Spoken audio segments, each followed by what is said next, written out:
I just met this girl named Buffy. I'm Pike. Pike isn't a name, it's a fish. I liked her even though she seemed kind of flaky. But as it turns out... You have been chosen, Buffy, Do what? to stop the vampires. Does Elvis talk to you? And things started getting weird around here. Are we having a nightmare? You threw a knife at my head. And you caught it. She was the one person I could really count on. Kill him a lot. Hi. Hi. What are you doing here? What am I doing here? I'm saving your butt. That is a bad guy. Can we go, please? The Slayer is unmasked. Let's finish it. I think this relationship has potential. Hi. How's it going? You're obviously having a bad hair day. If she can just get rid of those other guys in her life. Stab him in the heart. Christy Swanson, I am so sure. Donald Sutherland, Paul Rubens, with Rutger Hauer and Luke Perry. Buffy, you're not like other girls. Yes, I am. Buffy, the Vampire Slayer. I didn't even break a nail. Hello, and welcome to this week's bonus episode. Bonus! Universe Revisited. I'm one of your hosts. I'm Jeremy. I'm your other host, James. And as we said, this is a bonus episode. We will be, unfortunately for me, watching the superb 1992 movie, Buffy the Vampire Slayer, starring Christy Swanson and Luke Perry. Oh, and also Paul Rubens. And Rutger Hauer. And Rutger Hauer and Donald Sutherland. Christy Swanson. We are Christy Swanson. swaying. Swaying is what brings us here today. Swaying vampires. So, yeah. I don't particularly enjoy the movie either, but I think, for one, several people did ask if we were going to do it, and two, I think we would be slightly remiss not to at least cover it to some extent. Yeah, when everyone asked you, you should have put your foot down and said, absolutely fucking not. We will never cover that movie. I would rather set myself on fire and jump out of a helicopter naked and screaming. I think what we're gonna find after we watch this, Jeremy, is that there is a certain level of 90s nostalgia, a so bad it's almost good factor. Is what we're going to unbury in this hour and 25 minutes. Well, just to give a peek behind the curtain, I don't know if you have, but I have not watched this movie ahead of time. I wasn't, or I was going to, just so I could have a little more to say about it as we're watching it. Unfortunately, real life superseded that, and I didn't have time, so I will be going into it relatively fresh. It's probably not been as long for me since I've seen it as it has been for you. Yeah, I haven't seen it since, I'm gonna say, like 95. Yeah. A few years after it came out, and as I said on last week's episode, that's probably one of the things that kept me from getting into the television series when it first came out, because I just thought, oh God, on Buffy the Vampire, I saw that movie a while ago. Oh my God, it was horrible. Yeah, I don't want to watch a series of that. And 100% throughout the first and second season, when my younger sister would tell me how good the show is and how much she thinks I would like the show based on her knowledge of other shows I enjoyed, I was like, no, I saw that movie. That movie was goofy as fuck. Like, no, yeah. I'm not watching Paul that show. Rubens was a goddamn vampire. Like, I'm not watching that show. Yeah. So, it definitely. but it's probably I think I watched the movie again most recently, maybe 3-4 years ago. So Oh, wow. so it's been a while, but it hasn't been. It's been a while. Yeah, so I've got 25 plus years here that I haven't Right. seen. So it's going to be Right. there's definitely flashes I can remember of certain things, but by and large, this is going to be an assault on my senses. And yes, I'll be sure to share that as we go along. Now we're going to be doing this as a watch along, Quote meaning, unquote. yeah, quote unquote, possibly a listen along. Meaning James and I have the movie queued up, and we are going to hit play at the same time once I give us a countdown, and we are going to watch the movie and commentate on it, Mystery Science Theater style. Right. And We'll give you a little slight play by play of what's going on, so you guys can keep up. But also, if you have a copy of the movie handy, or you saw our post regarding the bonus episode and saw fit to either rent or buy the movie on one of the platforms that's available, take Jeremy's countdown as your opportunity to also queue up the movie so you can watch with us. Yeah, you can watch along and listen to our nonsense and our commentation on such dreck. And we and yeah, we'll do it together. If not, you can still just listen to the podcast or what have you. Oh yeah, 100%. And I'm sure you can still enjoy it for our comedic ridiculousness. So right. So before we count it down and jump into let's the get movie, some of those dates and deets. Let's get some dates and deets. As previously stated, we are reviewing Buffy the Vampire Slayer, the movie. It's originally premiered July 31st of 1992. Our director is Fran Rubel Kazooie. Her other Buffyverse director credits include absolutely nothing. I hope she never directed another fucking thing in her life. She only has 2 other director credits. Okay. One is a Buffy the Vampire Slayer mini doc about the making of the movie from the same year. And the other one is 1988's Tokyo Pop.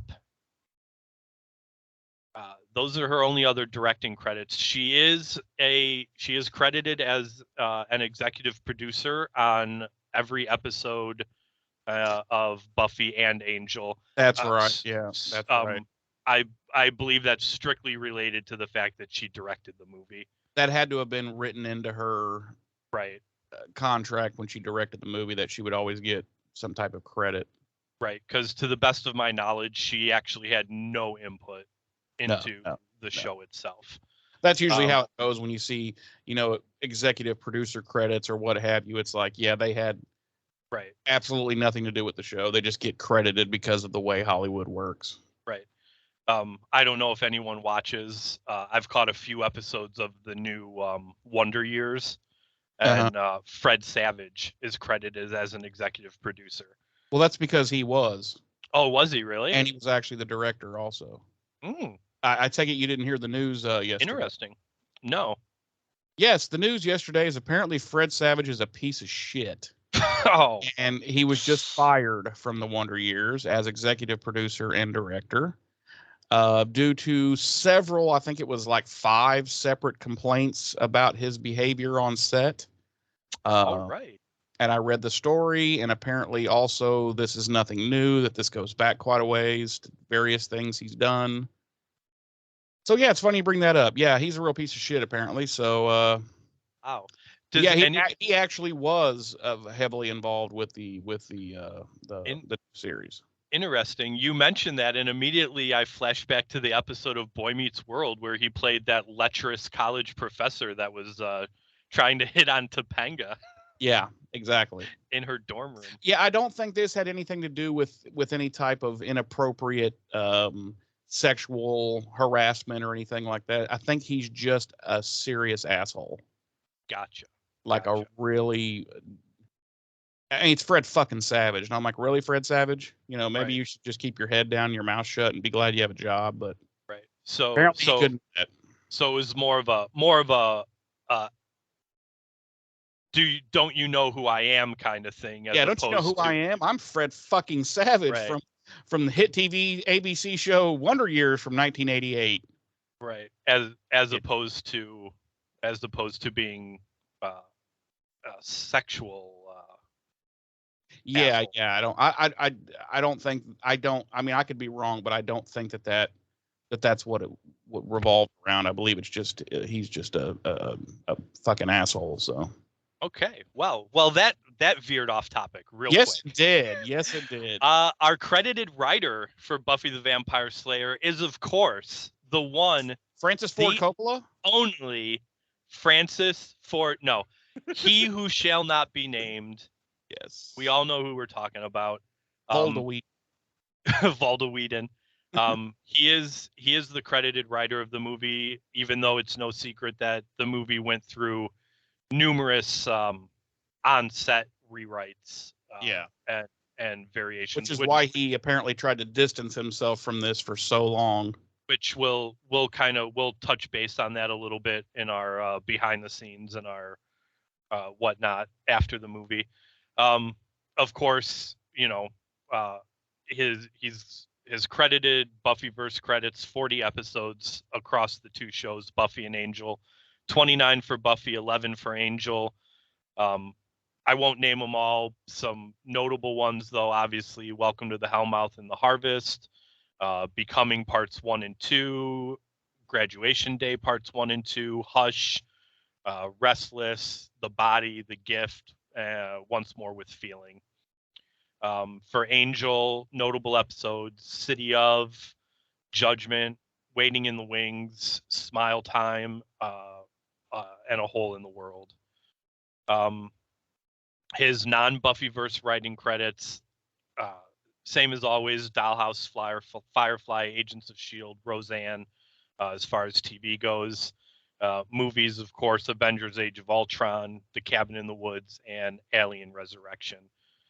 Our synopsis for this movie reads, for Buffy Summers, nothing is the same after she meets Merrick Jameson Smythe. Merrick tells the teen that he's been sent to train her to fight vampires, and he proves himself by displaying his supernatural powers. Buffy is a quick study and soon takes fellow student Oliver Pike under her wing, repeatedly saving him from fierce bloodsuckers. But when a very dangerous vampire gets rambunctious, she must go to war again. Wow. It is a shitty description. That was very meaty. It was meaty. Yes. The IMDb description is simply, flighty teenage girl Buffy Summers learns that she is her generation's destined battler of vampires. Which I would say is much more accurate. It is much more accurate. I found out, and even though I know this now, I'm not going to stop using them for the descriptions. The descriptions that I pulled for the episodes for the first season and for this are all Google user descriptions. Oh, okay. Some of them have been really on point. Some of them have been really, yeah. And some of them have been so very untrue. Yeah. Sometimes you read some of those user submitted, descriptions, and you're like, did you even watch this episode or this movie or whatever it happens to be? Right. You know. Yeah, I discovered that actually while I was doing this, the info for the movie, I was like, I'm curious if the descriptions I was pulling for the episodes are also Google user submitted, and I went back and looked, and sure as shit, they were. So yeah, I guess that explains their hit and miss nature. Right. But even with that knowledge, I'm not going to stop using them because I like them. No, it's very interesting. It's a very good talking point too. Right. All right. That does it for our dates and deets. All right. Well, okay, ladies and gentlemen. Hold on. One tidbit. Of course, as mentioned at the top of the episode, our movie stars Christy Swanson as Buffy, Donald Sutherland as Merrick, Robin Robin Williams. Robin Williams. Paul Rubens as Amelin, Rutger Hauer as Lothos, and Luke Perry as Pike. Yeah. Supporting cast includes Hilary Swank as Kimberly, Paris Vaughn as Nicole, and David Arquette as Benny. Yeah, I don't have it pulled up, but I believe this is one of Hilary Swank's like earliest credits. It is Hilary Swank's. I had that for trivia, but I guess we can talk about it now. It's Hilary Swank's theatrical debut. She goes on to be an Academy Award-winning actress. She goes on to be the next Karate Kid. Oh God. No, we're not watching the Karate Kid. Just telling you that now. The next Karate Kid, I should say. Seth Green, Ben Affleck, Alexis Arquette, and Ricky Lake all make uncredited appearances in this movie as well. Really? Yep. Well, yep. I'll be doodle. I haven't seen it in so long. I'll be looking out for that. Yep. It's Ben Affleck's first major role too, or first role in a major theatrical production. Yeah, I believe it's not long after this that he gets Mallrats. Probably. Yeah, I would have to look at the dates. Yeah. Okay, so ladies and gentlemen, the way we're going to do this is if you would like to get yourself set up, if you're not set up now, just go ahead and pause the episode and get set up. Pull the movie up, pause it immediately because we're going to start from basically the beginning, obviously. And I'm going to count us down, and when I do, we will all hit play together and watch this dumpster fire, or this fine movie. If you're at the 20th Century Fox logo, you're in a good spot. Oh, well, let me get caught up then, because mine's just a black screen, so let's see. Okay, now I'm at the 20th Century Fox logo. I'm approximately 3 seconds in for me to get to that logo. So, now that you're back and you're all set up, I'll give us a countdown and we will all hit play and begin this torture. All right, in 5, 4, 3, 2. Wait. What? Let's get it. Okay, I'm going to count down from 5, and when I say press play now on the owl of now, that's when you should hit play. Okay? Sounds good. And 5, 4, 3, 2, 1, press play now. And here we are with the fantastic 20th Century Fox logo that just brings me all kinds of feels. Which has now just been rebranded to the 20th Century logo since the purchase of Fox by Disney. Correct. So it's just the 20th century, even though it's not the 20th century. Oh, the dawn of man. See, look at this. This is just opening narration, Europe, the Dark Ages. And look at the way she's costumed. They come right into this with like, I don't know how to explain it. Like they want us to laugh at it. You know what I mean? Like they take nothing seriously. It looks like the castle set from the Moloch episode. Yeah, it looks like a castle set from here we are in the modern day. But anyway, it looked like a castle set from a high school fucking play. So here we see the Buffster. Title screen. Doing some... She's engaging in cheerleader activities.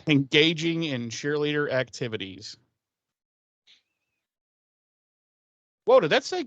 No, that didn't say Christine Sutherland, did it? No, it's a Donald Sutherland. Okay. Oh, derp. derp. Which, while we're going through Buffy doing her cheerleading routine here, can we talk about how stacked this fucking cast is? It really is. I mean, hell, Luke Perry's probably the most unknown, and he's like at this era super hot because of Beverly Hills 90210. Right. But I mean, yeah, it's definitely stacked. I mean, David Arquette's not that well known at this point. Hilary Swank. Hillary Swank, Donald frickin' Sutherland, you know. Right. I mean, at this point, Sutherland and Hauer are probably your biggest names, Oh, and they're yeah. both great actors. Oh, yeah. Christy Swanson probably had some notoriety behind her at this point, coming off of her guest spots in John Hughes movies, but I don't think she was like a big name. No, she wasn't. That's why I always felt like it was an odd casting choice, but because she didn't really go on to do anything either. Well, she was kind of a, you know. I did try to start Twitter beef with Christy Swanson about a year ago. I just want to note that the guy that was behind the coach there, Mhm. couldn't they have shaved his shoulders and arms? I mean, did you see how friggin' hairy he was? He looked like a damn gorilla. He looks like a 41-year-old high schooler. All right, sorry. So you started a Twitter beef. There's Miss Hillary Swank. There is indeed Ms. Hillary. Getting hit on and rejecting him like she's too good for him. Dope. Doing some dope 90s dance moves. Right. Yes. So you started a Twitter beef with. I tried to start a Twitter beef with Christy Swanson a couple years ago when there was a lot of talk about removing Trump from Home Alone 2, editing him out. She went on a Twitter rant about how if they do that, then she's requesting to be digitally removed from all of her appearances in John Hughes movies, like Ferris Bueller's Day Off, et cetera, et cetera. So I responded and I said, well, hopefully they'll digitally replace you with Sarah Michelle Gellar, and it'll make the movies better. And then I hashtagged inferior Buffy, and it never went anywhere. She ignored me. Oh, wow. Wow, you got ignored by Christy Swanson, who she had nothing better to do. I know. That's what stings the most. Like she was on Twitter. She was on Twitter trumping it up, but she couldn't respond to me. What a bitch. Right. Yeah, she I guess we know what we need to know about her then. Right. But yeah, so what I mean, if they digitally removed her from all the John Hughes movies, they'd owe her like $13. Yeah. You know. So Buffy and her little squad here are at the mall now. We're in Los Angeles. Yeah. In case you forgot to mention. In the valley. So that's the scene that we're at here. They're shopping. And now they're being accosted in an elevator by a frumpy looking Donald Sutherland. Creepy guy in an overcoat and a fedora. He says nothing to them, just stares at them awkwardly, and then they leave. Even the camera shots and whatnot, and the editing is just horrible so far. Oh, geez, there's David Arquette. Yep. Oh, I forgot he was buddies with. I forgot he was buddies with Luke Perry. Yep.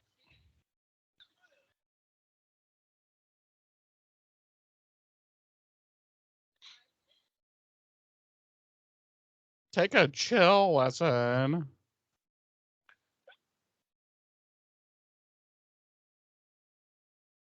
Oh, look at that dope cross earring.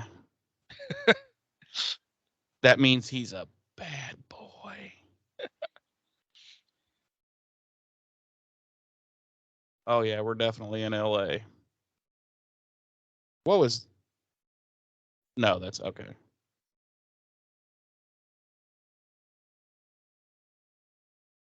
Oh, that guy's in the guy in the back seat there. He's in Dazed and Confused. Yeah, a lot of the cast from this went on to appear in Dazed and Confused, and I forget the other one I saw. Yeah, because Affleck goes on to do that. Yeah. Luke Perry at the height of his coolness. Riding that Beverly Hills 90210 Dylan Walsh sexiness.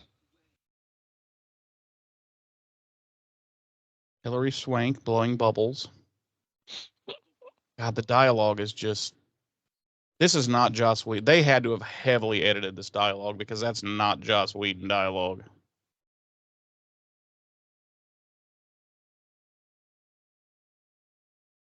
And here we are with Dazed and Confused Boy walking through, it looks like a fair or something that night when it's shut down. Yeah. Also, I need to correct myself. Luke Perry's name on 90210 was Dylan McKay. I was thinking of Dylan Walsh, the actor. Oh, okay. Well, and Paul Rubens. Paul Rubens. So scary. You know what? Let's just. Oh, sorry. I was going to say, I'm just going to throw out the trivia as we're watching instead of saving it for the end. This is Paul Rubens' first major role after his unfortunate arrest. For the theater masturbation? For indecent exposure in the porn theater, yes. Which okay, I mean, granted, I've never been into a pornography theater, but I just assumed that's what people did in pornography theaters. So when he was arrested for it, I was like, wait, okay.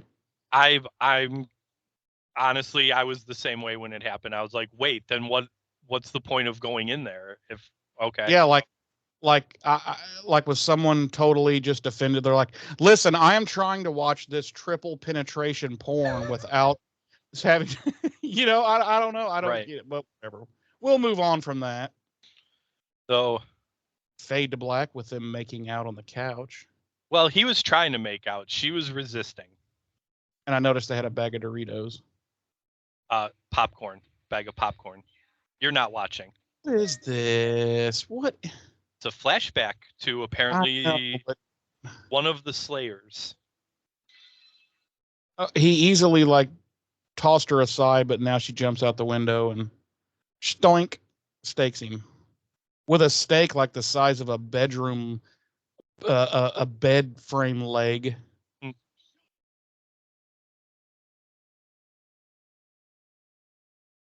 Paul Rubens and now Rutger Hauer. Yes, so we're learning in flashback here that Rutger Hauer's Lothos and Paul Rubens' Amelin have history with past Slayers.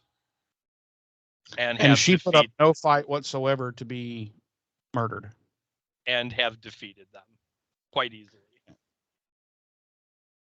Well, I mean, if past Slayers have clearly put up no fight whatsoever, they're very easy to kill. So there is that.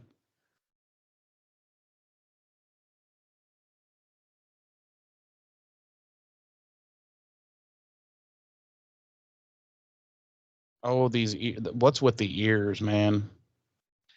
That's, aside from the pointy teeth, that's the only distinguishing feature of vampires in this movie is the pointy ears. Yeah, I much prefer the makeup in the show and the fact that they're not just that at all times. Yeah. Now we are at Hemery High School. Oh God, I remember everyone dressing like this. I would have been in middle school at the time. But do I remember this this attire? That's 92. I was 10, so I still would have been in grade school. Yeah, I was in probably 7th grade or so.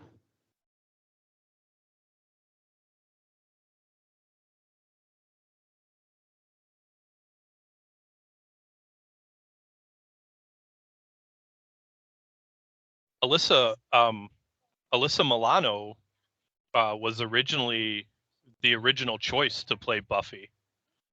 I'm sure she read the script and was probably like, "Fuck you, I'm not doing this." I would assume. Do you know why she didn't do it? I actually think it was scheduling conflicts. Because keep in mind, the original script is not what the movie ended up being. Well, yeah, that's true. But she probably read it and was like, "Yeah, this is probably going to get rewritten 1,000 times." And I mean, you had to have read a script like this and realized the budget's probably going to be exceedingly low for this, Because this was definitely. Did this have a theatrical release? Yeah. Did it? Okay, I couldn't remember. I would still consider this a B flick. I really would.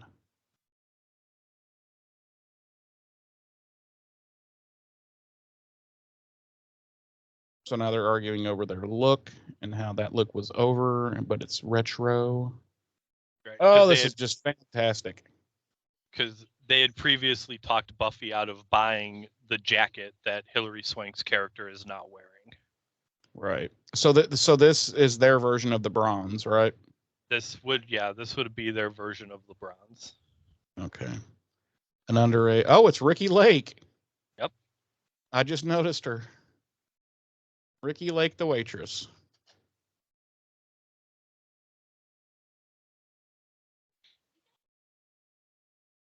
Did she say you guys are thrashed? Yeah. Okay.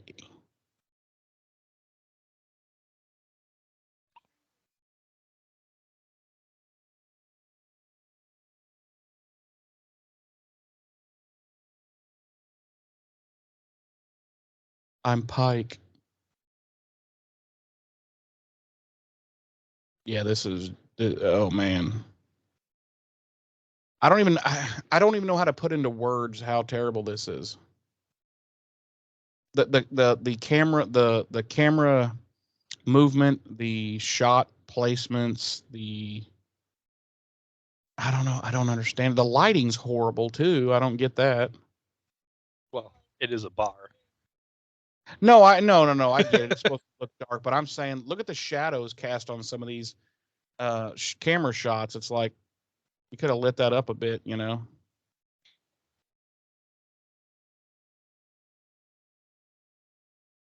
She wasted my dong.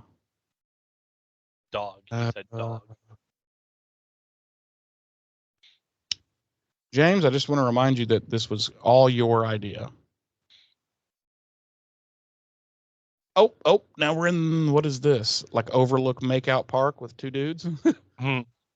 Oh, Pike is a trench coat wearer. Okay. Maybe he's from the Highlander universe. I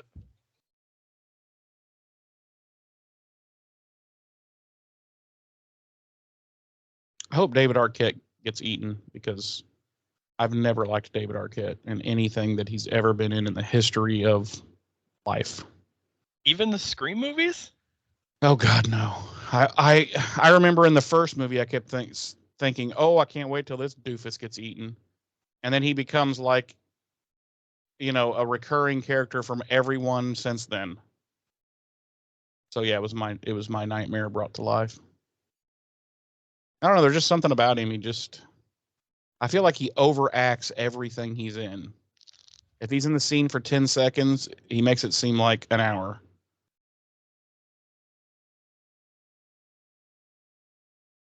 Oh, yes. Eating Paul Rubens, please. Look, he's not even fighting. He's just like, meh.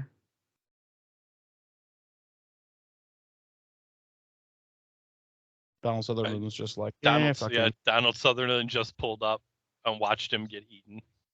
Yeah, literally watched it and was just like, yeah, fuck him. It's David Arquette. Fuck him. But I'm going to help Pike.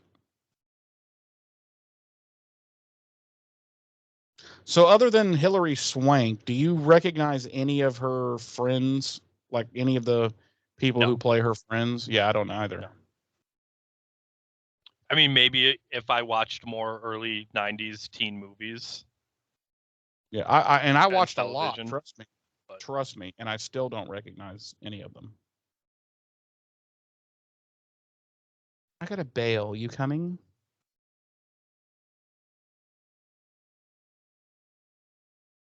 Oh, scarf around the neck. I'm not sure that was ever cool. Of course, this is LA. Who knows? Yeah, so for those wondering, this kind of takes place. This is LA. This is before she goes to Sunnydale in the show, and these are kind of the things that she talks about. That SMG talks about in the show as to well, when I was in LA and, et cetera, et cetera. Right. So she was kind of like, she was basically like Cordelia when she was back in LA. Merrick has now showed up at her cheerleading training. And is very creepily watching her and just looking very creepy with his trench coat and his fedora and his gloves on while he's indoors. And a scarf. Because it's LA, so it's obviously freezing.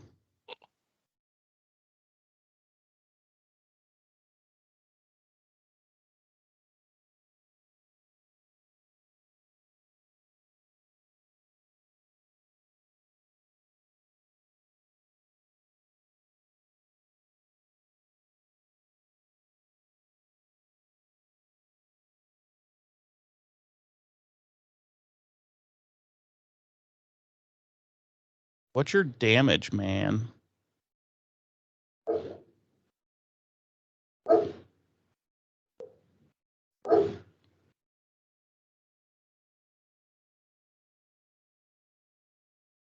He's trying to explain to her that she's the Slayer. She's Yeah. the chosen one. It's her birthright.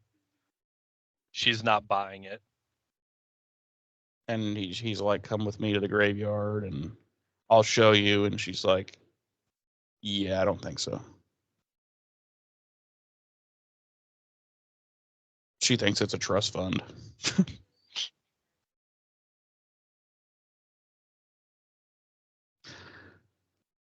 Does Elvis talk to you? Oh my God. I don't even know what to say. It's everything about this is horrible. The dialogue is terrible. I don't know. I have to remember that it's 1992, but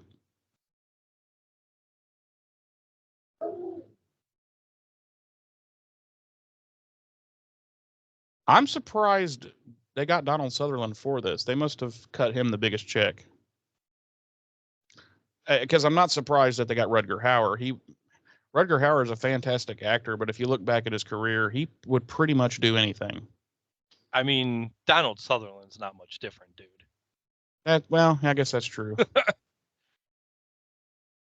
I guess that's true.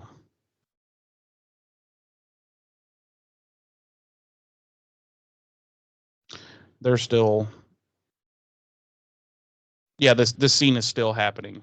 It's basically something that could have been done in, I don't know, 10 or 11 lines of dialogue. This is basically the middle of the movie. He's talking to her. He knows about the dreams she's been having, about past Slayers. It's how he's convincing her that, or trying to convince her that what he's telling her is the truth. Yeah, that she is in fact the chosen one, and that there are vampires and she must kill them.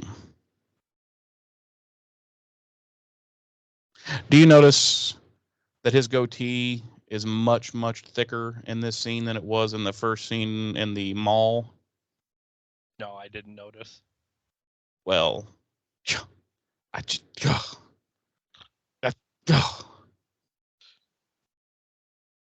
clearly some time between filming those two scenes is what I'm getting to. So he convinced her to accompany him to the graveyard. It is nighttime now, and they're walking through the graveyard.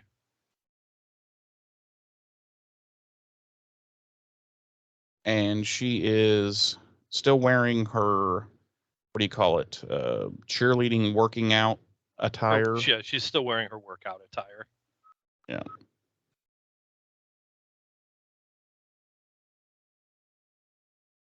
They have come to, he hands her a cross and a stake.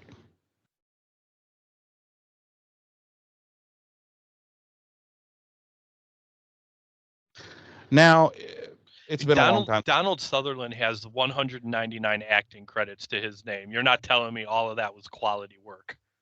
The highest of quality. I can't recall. Is this where they established the Watchers? Is in this movie? Yeah, Merrick's. Well, I don't know that they ever say. I don't know that they ever use the term Watcher. Oh, okay. Okay. They also never give Buffy a last name in this movie. Oh, really? Yeah, she's never actually referred to as Buffy Summers. Is it in the credits at all, or is she just No. always referred to as Buffy? She's just always referred to as Buffy. She I'll be. wasn't given a last name until the TV show. Look at the size of that fucking steak she's holding. Compared to the like ones in the table. TV show. Oh. He's coming out of his grave. So they had him buried like 4 inches below the dirt, basically. And not in a coffin, just about 4 inches. Oh. So they're having some WWE wrestling. Oh, here comes another one. Yep. Here's some girl. Merrick and Robert, one of the resurrected vampires, are engaged in fisticuffs. And another vampire just rose. Oh. She got one Buffy step. got him. Buffy got the dude. And that one just ran right up to her like, Right. Here, stake me. Right. And there's no dusting in this movie. They stake and they just fall down and die. Yes. Because dusting would have been way out of their budget. Joss Whedon was probably like, I have this vision of when you stake a vampire, and then someone else in the production was like, no. Yeah, that's no. They'll collapse and fall off screen. That's what's going to happen. So we're at Pike's house now in his bedroom, and we have a vamped out David Arquette. Yeah, and he's not even noticing that the dude's got these insane ears now. Or that he's coming in his window, which is like 2 stories up. Oh, now he notices it.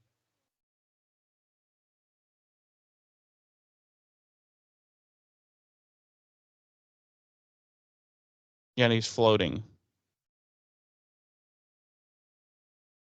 Yeah, because vampires in the movie can fly.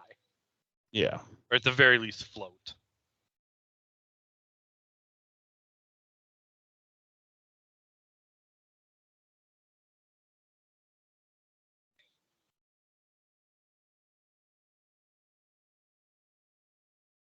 So, yeah. So Pike wouldn't let Benny in. Benny's Yeah. going off about how he's hungry. He's got these crazy ears and fangs. And now we're back with Merrick and Buffy. One thing they've kept true between the show and the movie is his shitty car. Watchers drive shitty cars. Yeah.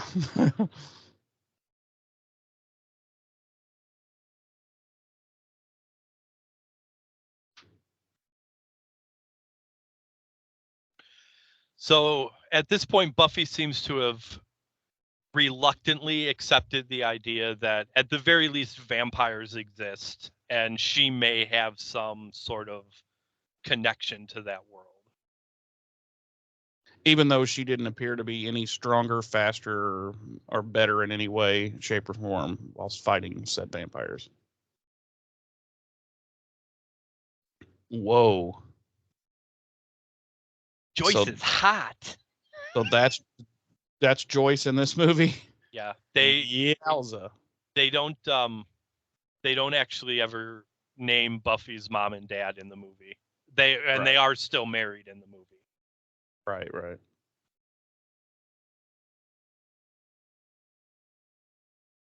They do in the movie allude to the idea that neither her mom or dad are very present as parents. Right. They both seem very fickle, snobby LA types. At one point, I believe it's already happened. At one point, Buffy does ask her mom if she's even paying attention to what she's saying. Buffy just laid down in bed and onto Rutger Hauer, and clearly this is some type of weird dream. Yes, it was. She just woke up.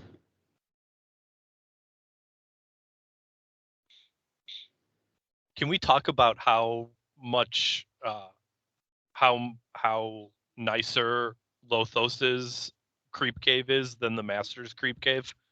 Yeah. Can we also talk about how gross Paul Rubin's fingernails are? They look like he's been working in the Roto-Rooter department. Oh no. Oh no, Rutger Hauer, no. With this cape with metal bars in it to hold it up. Oh my, did you clearly see the wires just now? They were as clear as purple crayon. Oh my god. We are in a staple of the Buffy the Vampire Slayer universe, TV or movie. In the girls' locker room. The girls' locker room. Yeah. I've seen people on YouTube who make fan films that have higher budgets and better special effects than this movie. And I'm not saying that in a funny way. I'm quite serious. So Merrick is also in the girls' locker room. Right. And no one noticed him until he revealed himself to Buffy. Right. Who is the only one in the locker room now. Right. Now literally everyone else left except for Buffy and Merrick. He never takes off his hat, coat, gloves, or scarf ever. Inside, outside. I do like that Buffy basically just told him, I have cheerleading practice. I can't come train with you. Bugger off. And he told her she just made the most vacuous decision he's ever heard. Yeah. And he just threw a knife at her. And she caught it. Thus proving that she's this superpowered being.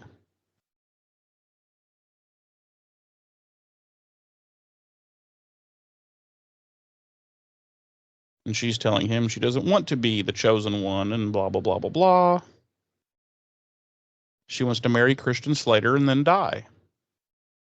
That's her dreams in life.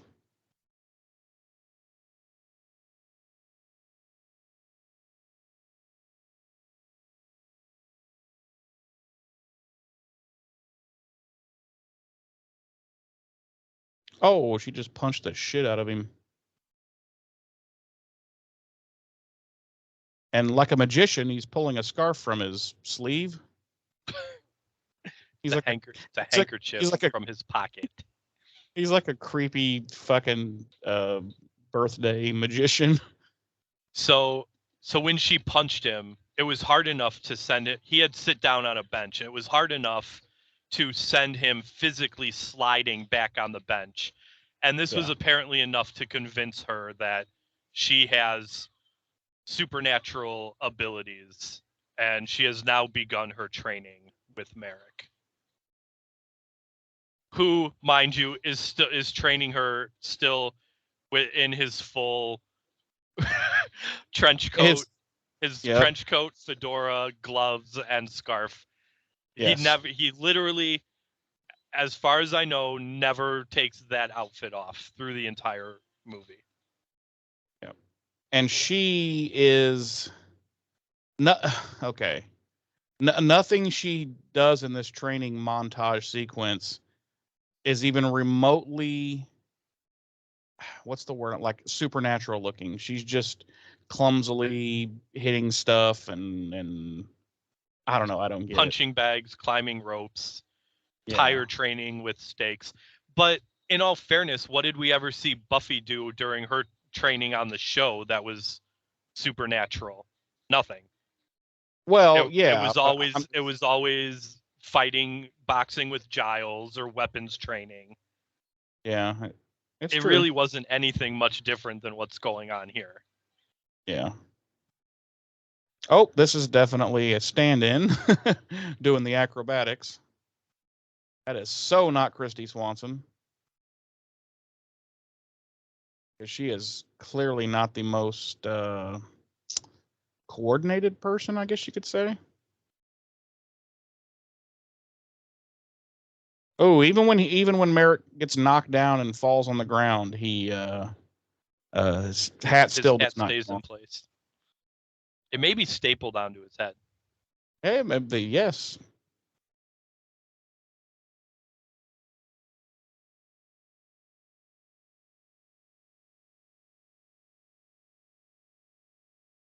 Now they're talking about the Rutger Hauer character, who's clearly the Overlord, Mr. Evil.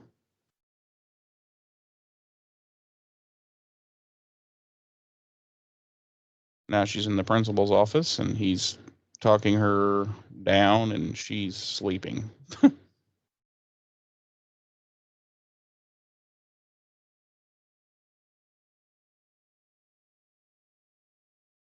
Happening, dude. Yeah, I just Is the principal is slightly Flutie like, Bob Flutie like. yeah, slightly.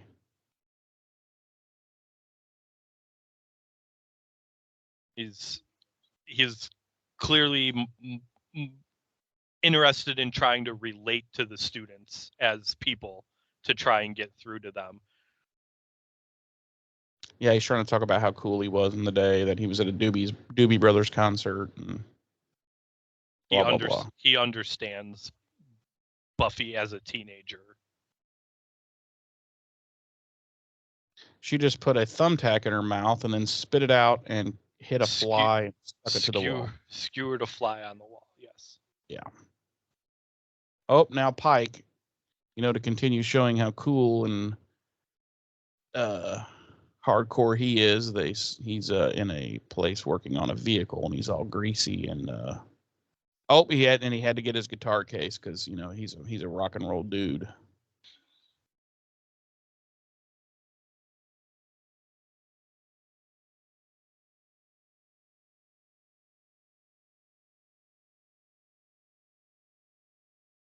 Pike is out of here, man, because something's going on around here real weird. He's leaving town. Leaving town, man. In the what appears to be the Scooby-Doo gang's van. The Dream Machine.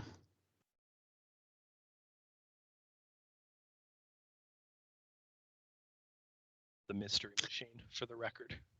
Oh, excuse the hell out of me.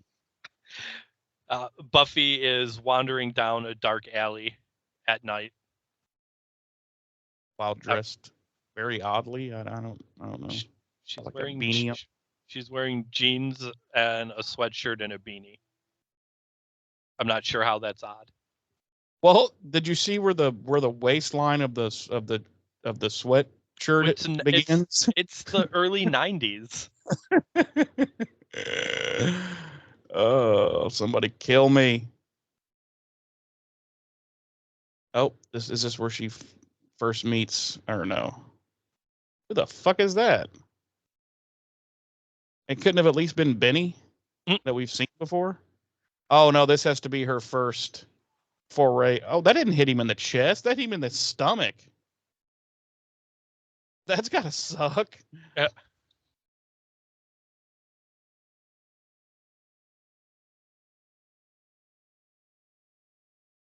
Wow.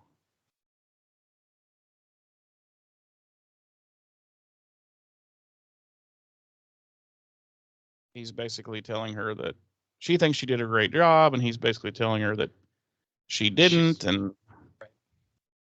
Because so she killed that vampire that attacked her in the alley, and now they're back at Merrick's place.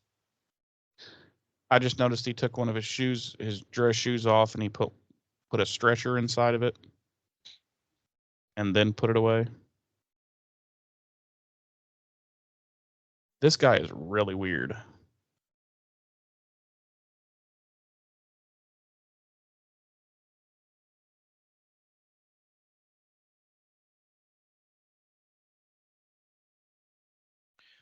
So in the movie, the universe established by the movie, the Slayer gets cramps every time she's around a vampire. Right, when the vampire gets close. And that's what they're he clearly talking about he right had now. to have watched Highlander at some point. Joss Whedon. Because he gave him an alert system, then the whole Watchers thing. I don't know. Well, I guess this came before the Watchers, so I don't know.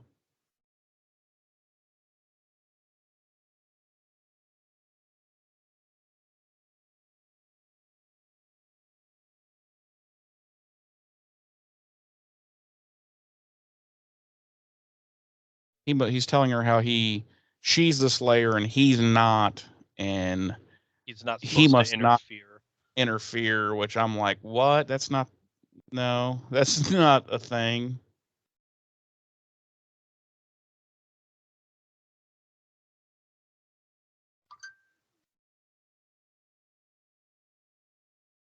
Oh my God, no, he didn't. Okay, I thought he took his scarf off, but no.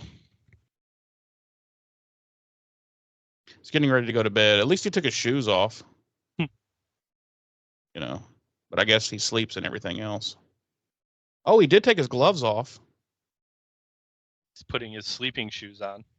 Apparently, I don't know what the hell is he doing. He took shoes off, and now he's putting different shoes on. I don't. And Buffy made them tea. Well, made him tea. She's drinking some type of sparkling water. And so yeah, there's that.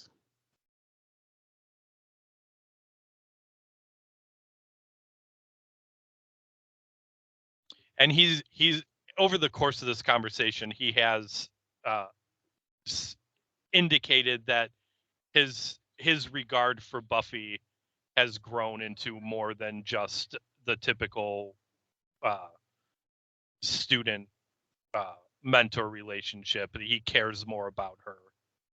Yeah, because they have now known each other for like 10 minutes. They've grown a deep connection, and they've had like 5 scenes together. I mean, come on. And now Pike has broken down on the outskirts of LA. Yeah. I mean, if you saw the van, you would have known this was going to happen. Oh. Pee Wee Herman, he's taking out his penis. He's getting. He's being surrounded by vampires, including Paul Rubens. Paul Rubens is getting ready to masturbate in front of him. That's how his vampire self kills people. It's not. Oh, he's suddenly got the van working. He's driving very fast, and Paul Rubens is hanging on to the hood. He backed into the 2 vampires behind him and attempted to run Paul Rubens over, but he's hanging on to the front of the van. And at this point, really, all he has to do is slam the brakes on and throw Rubens off. But instead, he's just going to try to keep driving. Right. He's gone off-road through some woods.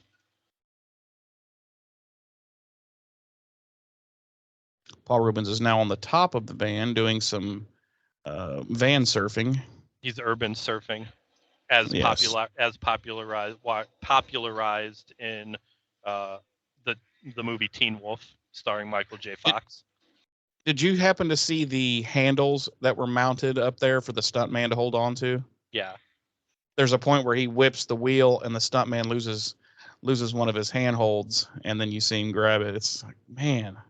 We should review Teen Wolf. They didn't edit anything out of this at all. They just left it all in. They're just like, fuck it. Did he just pull the guy's arm off? Paul Rubens just lost an arm. Or a hand at the very least. So I didn't see how that happened. He had reached his hand through the window. Or no, I'm sorry. He had punched through the roof of the van, and then Pike drove the van through some low-hanging branches and knocked Paul Rubens off the top of the van. And when he knocked him off the van, it severed his arm. Okay. Now Pike, a normal person, is beating up a vampire. No and then troubles. Buffy comes in out of nowhere, hits the guy, and stakes him. Yes. Oh, other vampire boy's back. Yep. And he is white as a ghost. Paul Rubens said, "Kill him a lot." By the way.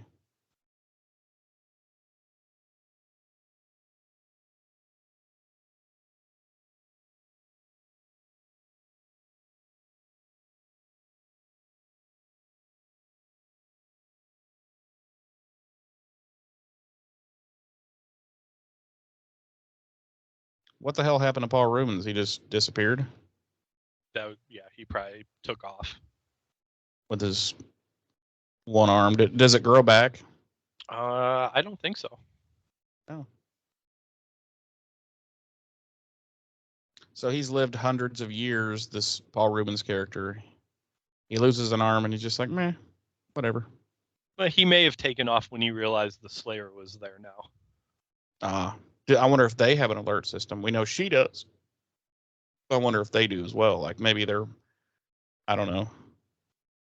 So now we're back at Buffy's house. She's taken Pike back to her place. She gets cramps when a vampire's around. Maybe vampires like pee their pants when the Slayer's around. Just an observation, maybe. Now she's making putting some ice into a towel to fix Pike's horrific wounds, which there is nothing that you can see because makeup would cost money. Oh no, she's in fact icing her own arms.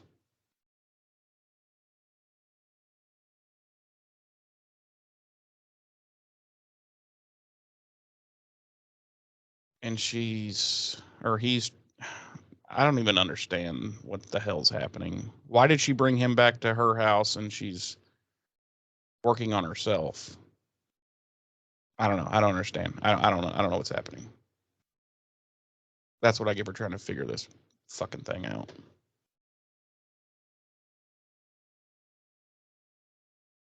He was pressing her for information about what's going on, and she's trying to explain it to him without explaining it to him. Why not just tell him? I mean, he just saw 3 vampires. He fought them off. Right. She helps. She saved him. Why not just be like, yeah, so vampires are real. They attacked you. I'm the Slayer. Merry Christmas. I get the fuck out of my house.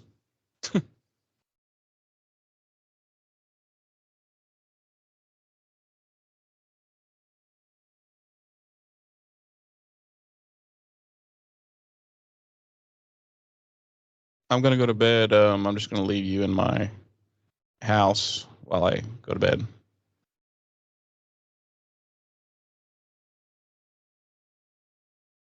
That's a pretty common thing, right? Bring a stranger to your house and you're like, well, I'm gonna go to bed. See you later. Hang out here.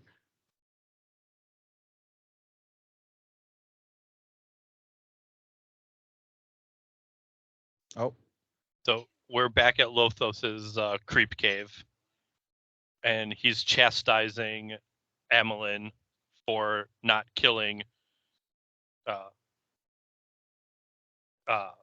Pike and the Slayer just because he lost his arm. And he's dressed like a high school play vampire would be dressed. He's wearing like a pirate shirt and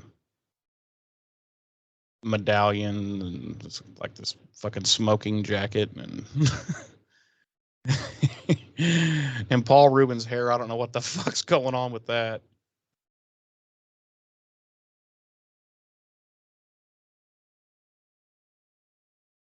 Oh, now he picks up a kitten. Oh, I figured he was going to eat it to show how truly evil he is. Well, they don't show him eating it, but he is going to eat it. He said he was going to have a snack. Those stairs look just like the ones in the TV show.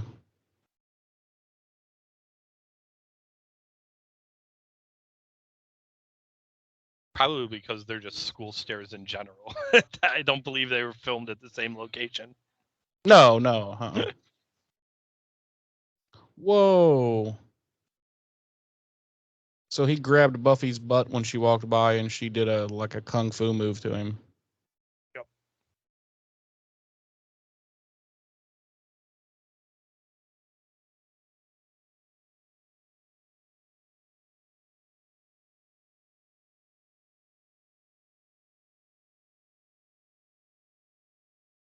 Keep your hands off my thing.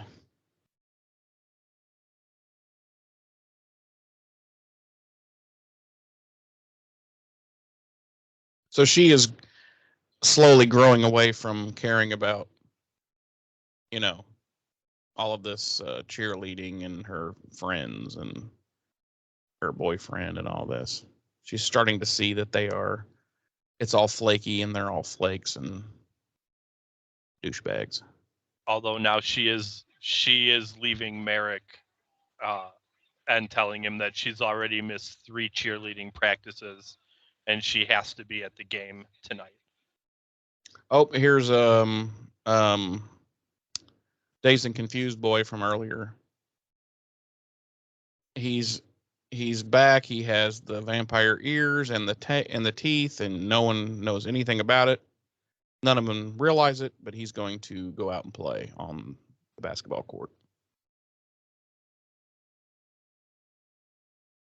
So, James, how loose is your goose? My goose is totally loose. Okay, checking. Is it just me, or are their cheerleading skirt things actually shorts? I believe they're wearing purple leggings underneath, aren't they? Yeah, but I mean the skirt things I think are shorts. Oh, maybe. Okay, so the vampire Dazed and Confused guy is now out on the court in full vampire. And he's beating everyone because he's a vampire, and he's better and all that stuff.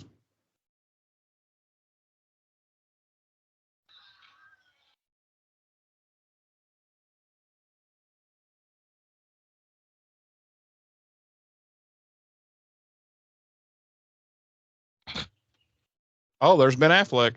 There is Mr. Ben Affleck.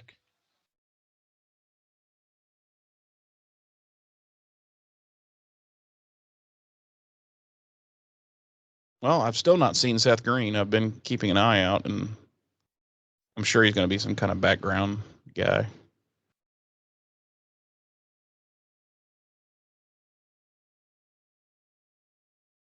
Oh, Buffy goes out onto the court and attacks Vampire Boy.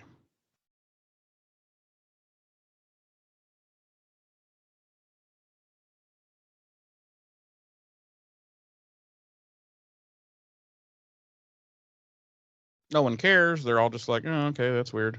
Mm.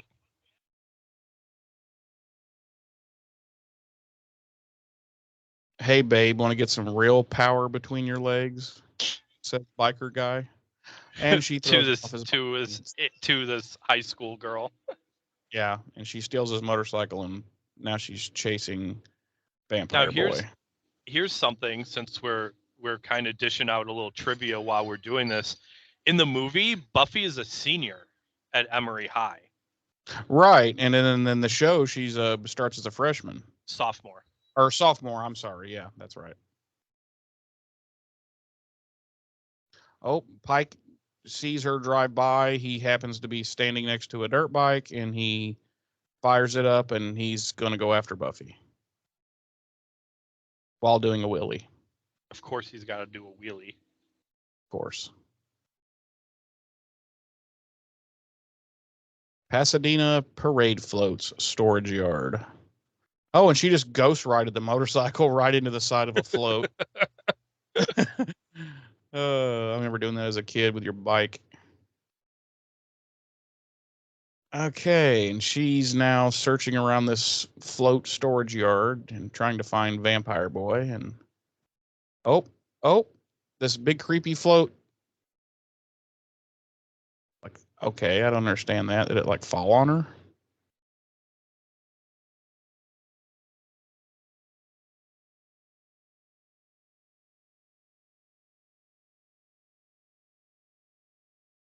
Oh, he's got friends.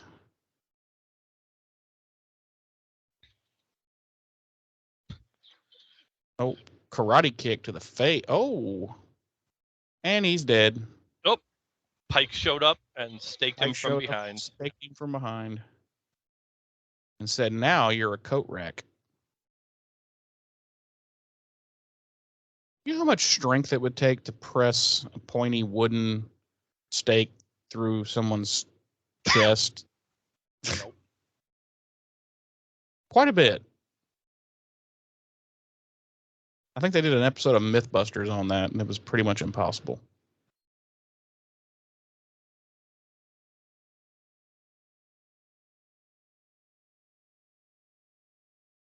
Now they're laying on top of each other and clearly going to make out because they're in love with each other. Isn't that obvious? I mean, they've known each other for, gosh, what? Probably 6 scenes now? Why does she keep holding her side? Oh, is that the cramp thing? cramps, And that's yeah. letting her know? Okay. Oh, finally she meets Rutger Hauer and his sidekick, Paul Rubens, who I'll note is masturbating during this entire scene. He is. Stop it.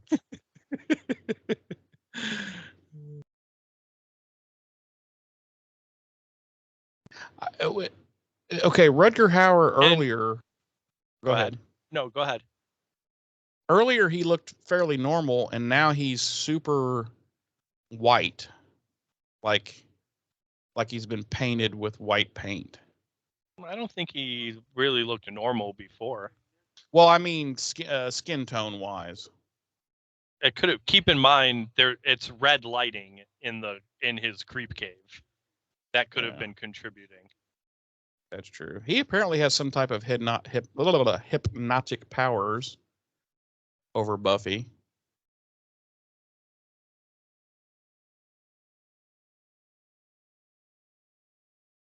Merrick has showed up now.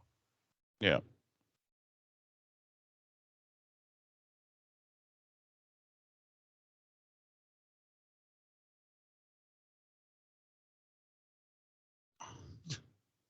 Paul Rubens just lifted Luke Perry up and threw him into the side of a float. Yeah, which wouldn't hurt at all, like even remotely.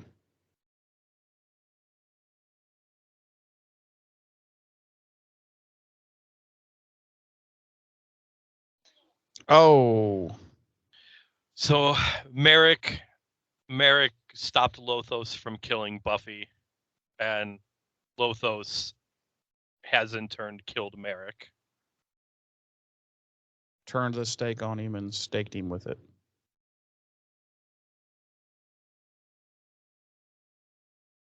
Dust to dust. What a line.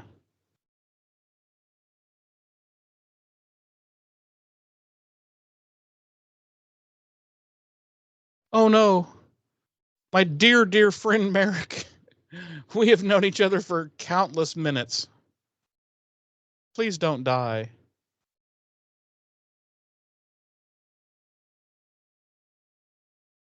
He has this incredibly ornate stake that he was going to use to stake Lothos that's now sticking out of him, so.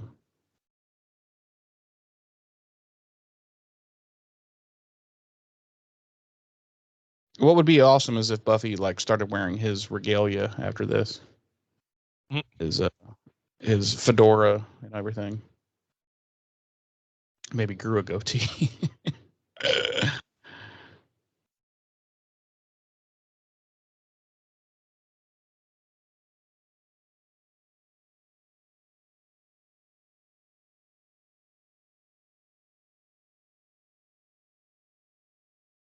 Well, that took a really long time to die.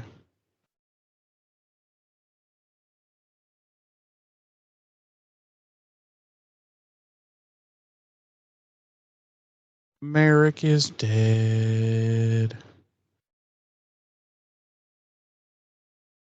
Now my question is, what the fuck did she do with his body? Did she just leave him lay there in the storage yard, or Probably. she's like, well, fuck it. Now they're back at Merrick's weird. I don't even know what you call it. I mean, there's some liberties I take with certain things. Like I don't need a 5-hour movie just to find out what somebody did with a dead body. I need to know. Did you ever once question what happened to all the headless bodies in Highlander? Well, we know what happened to all of them. What? As soon as one's killed and the other one leaves, the Watchers show up and clean up. We know that? When did We we know find that out? We extrapolated that. Oh, well then. Well, if you remember, the scene from Endgame, you know, when he falls down and gets impaled, and then they pull up in the van, jump out, zoom to top, beam. You know, those weren't those. Okay, they were Watchers. They were Watchers, but they took him for a specific purpose. No, I know, but I've always to put him in imagined the sanctuary. I've always imagined that that's what the Watchers would kind of do, because they would don't- always The they would clean Watchers up. the Watchers are barely organized enough to be actually watching Immortals like they're supposed to. They're not running around cleaning up dead bodies. All right, let's get back to the actual movie we're reviewing. So they're in the high school gymnasium now, decorating for prom. Oh, look at the old school Pepsi cans.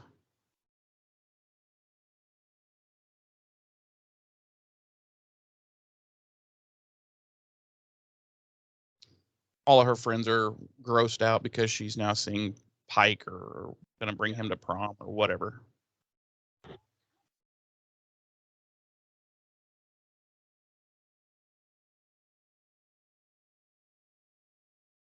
So her friends are all basically turning against her because she's no longer a flaky. She's been blowing off cheerleading and dance committee. And now this?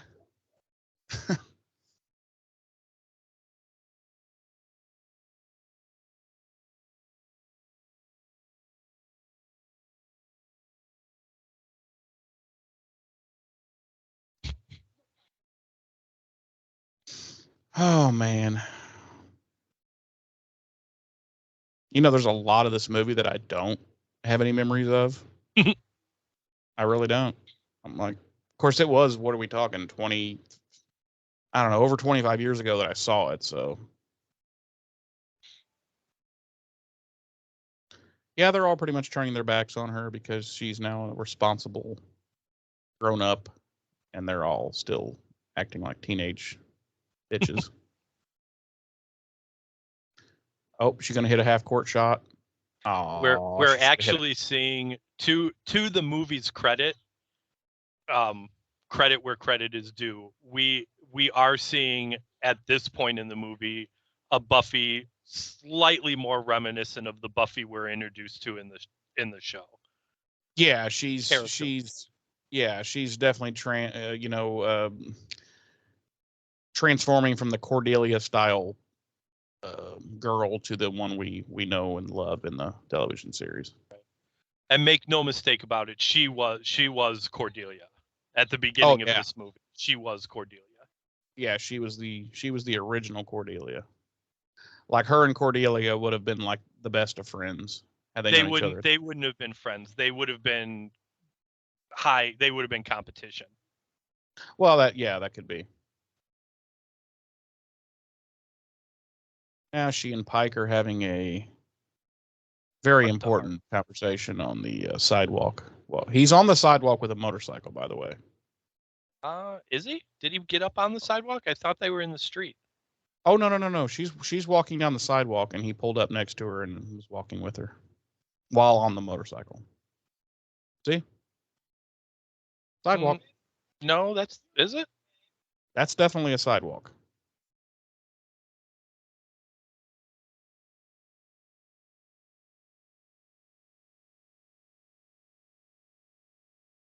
Or some type of boardwalk, maybe? I don't know.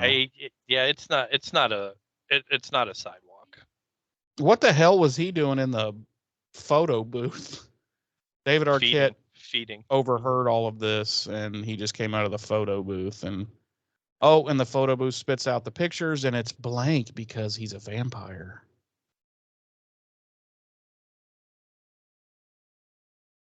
Oh man, Rutger Hauer phoned this in. I mean, he hasn't even attempted to act in any of these scenes. So they're back at Lothos's creep cave, and Paul Rubens is asking him why they know who the Slayer is. Why are they there instead of out hunting her down and killing her? And Lothos is basically like, we'll wait, she'll come to us. Pike is now in his. We're having a music montage, and Pike is making a bunch of stakes from various wooden implements. Buffy is getting ready for the dance. Yeah, as Well, I is guess, Pike, yeah, I was gonna say, I guess as is Pike. and he shaves with a straight razor because as most people do. Oh, he shaved off the soul patch. Oh, that's He's that's trying where to all of his impress. that's where all of his strength comes from. Now he's useless.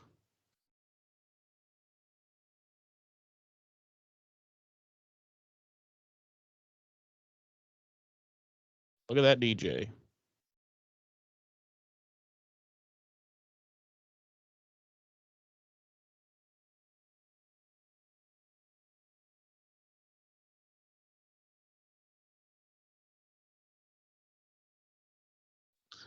Buffy in her dress with combat boots. So start paying attention because this is where we're gonna see Seth Green very, very briefly. Oh, okay. In the next 20 minutes or so. All right.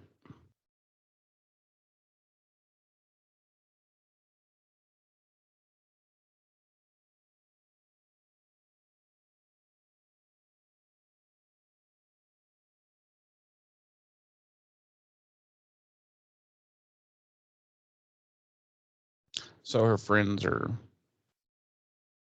being bitches.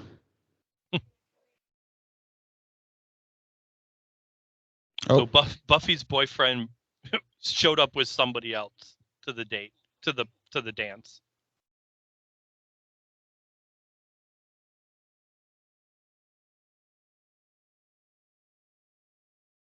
And it's with one of her friends from the friend group.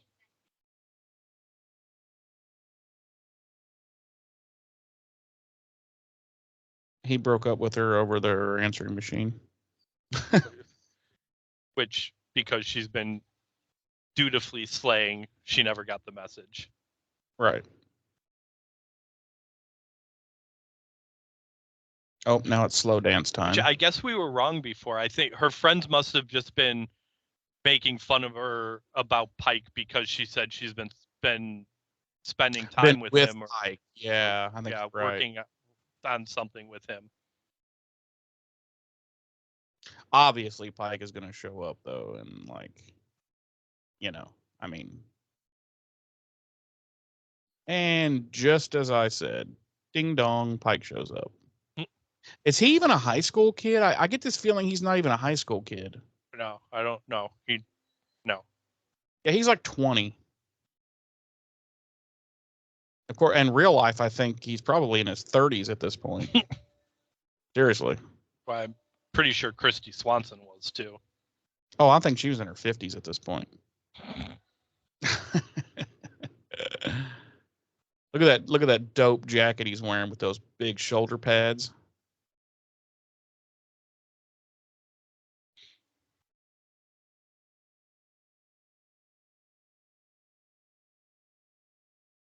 Yep, so he's there to save the day and be Prince Charming. She was 22 during this filming. Yeah, she was 22 during filming. So 22 playing 18. Yeah, it's not. I Not mean, too bad. No. But I mean, not much of a difference than 19-year-old Sarah Michelle Gellar playing 16. 16, yeah. No, that's fine. But look up and see how old he was. I'm going to guess late 20s, possibly early 30s.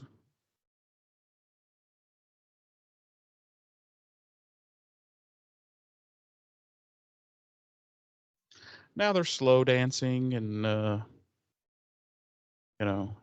He's telling her she's not like other girls. Yeah. She says You're not she like is. other girls. You're a slayer.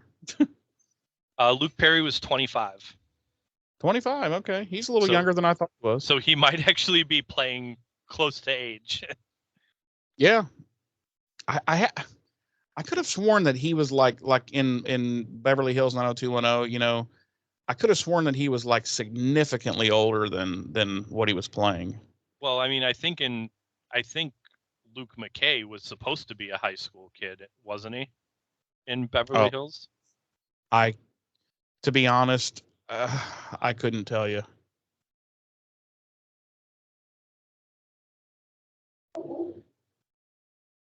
Now all of her friends are talking. Oh my God, I can't believe it. She's making out with Pike. Oh, vampire attack. Vampire attack. Tons of vampires coming in to kill all the kids, apparently. Let's kill kids.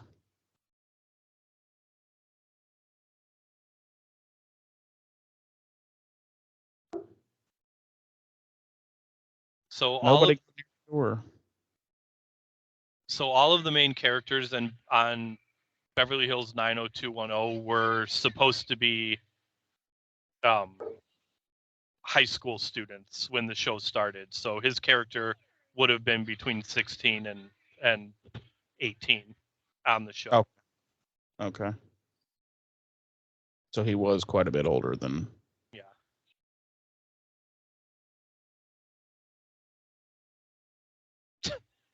What?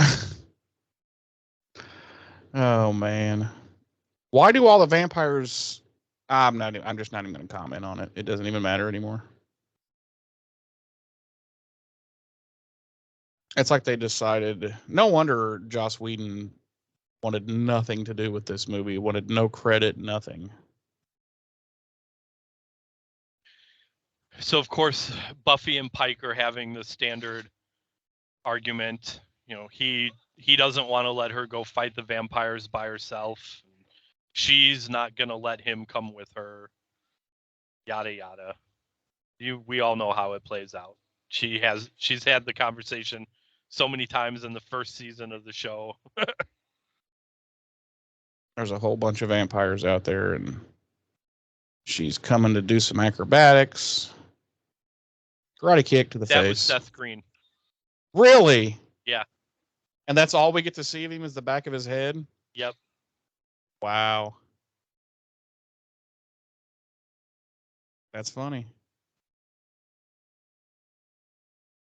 I mean, he had a lot of parts by this time. Like, it's strange that they make him like just this guy that you see the back of his head. You know, Yeah. I mean, he's been acting in shit since he was like a young kid. So I guess his part was originally supposed to be larger, and it ended up getting cut. Ah, okay. Oh my God! So they chose to have David Arquette's part full and everything, but let's cut Seth Green. Ugh. Oh, Paul Rubens with his one arm. Mhm. Like at this point, how scary could he be with one arm? You know what I mean? He's like kicking her while she's down. She's a girl.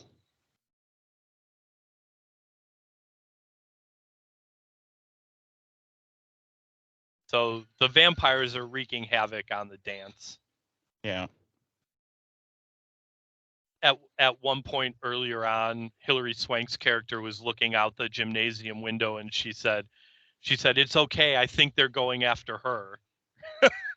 Yeah. Like, meaning they're all Whoa, attacking that's Buffy. Seth Green? That's Seth Green. No. No? Okay. No. All right.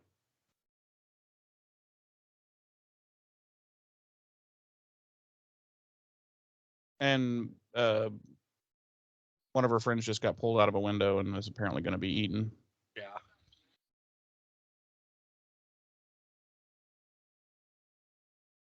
Oh, there's David Arquette.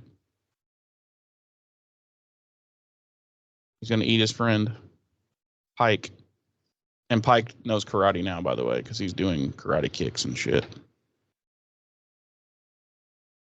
Oh, that was not a good shot there when Arquette had his head turned to the side and the lighting was just right, and you can just clearly see where the faux ear part is stuck on top of his real ear.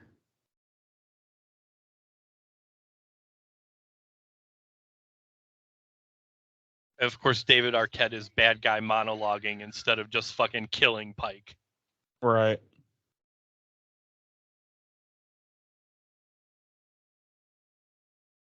Okay, so that's the second reference to the Wizard of Oz from two different characters in two different scenes. Yeah. Ay.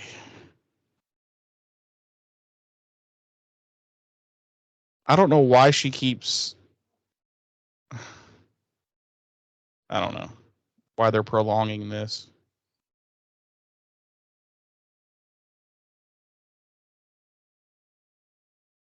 I can do anything. And she says, oh, yeah, clap.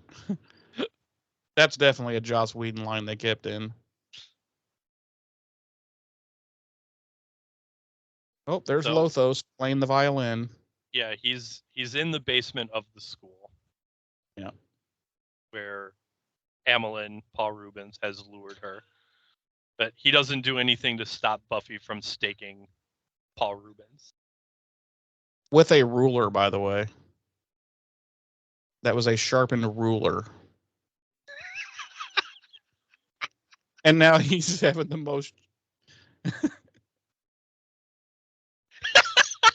What the hell? What was that even?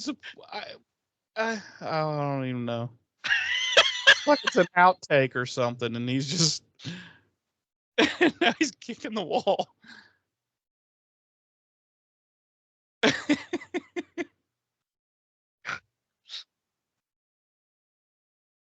So it was a unnecessarily long death scene for Paul Rubens' character. He apparently ad-libbed an entire... There's more than that. That I think comes after the credits. They show an extended version, but it's like this prolonged, really funny death scene that Paul Rubens ad-libbed, and they kept a good chunk of it.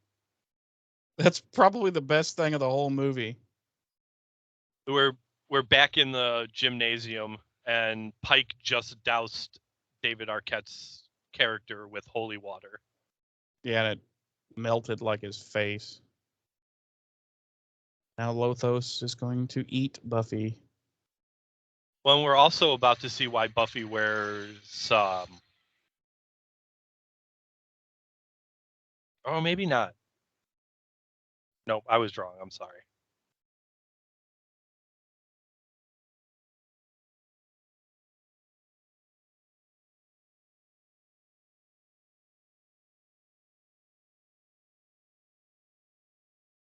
Now she's realizing some shit Merrick told her right before he died is going to help her defeat Lothos.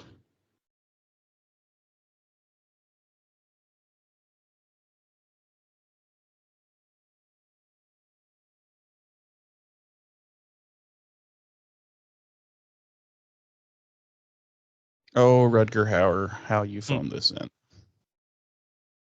Notice how all the other vampires have fangs on the top and the bottom, but he only has them on the top? Mm-hmm. Oh, he called her a stupid little bitch and threw her across the room. How undoubtedly Joss Whedon wanted to react every time he was rejected by a pretty girl in high school. Yeah, exactly. He's not affected. Lothos is not affected by crosses. Or apparently fire. And the principal's now going around giving detention slips to all the dead vampires.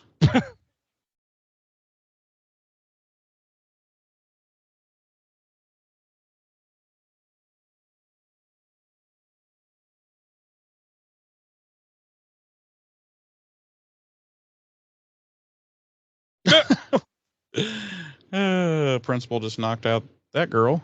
Hilary Swank's character should Yeah. went hysterical seeing Buffy come back in.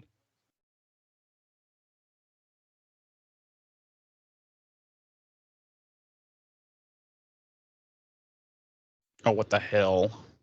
Lothos just busted in through the side of the gymnasium with Oh a my katana. God. A blue-handled katana. It is not a blue-handled katana.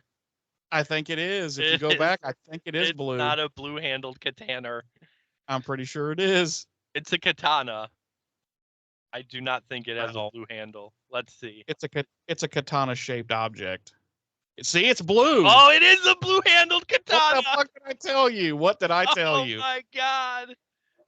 It's a blue-handled lid katana. No one but you and I are gonna understand that. I know, but And maybe a couple people that listen. Oh man. But is it hilarious? Right, so Buffy just did some backflips to grab a flagpole to fight Lothos here in the gymnasium. And he said, "I haven't finished with you, bitch."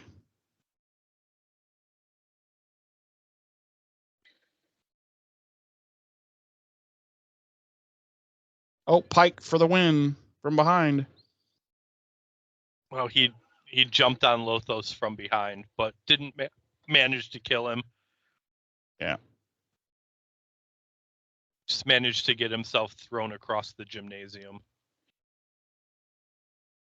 Oh, kicks away the stake. Yep. I cannot believe that stainless steel piece of shit hasn't broken already. Oh.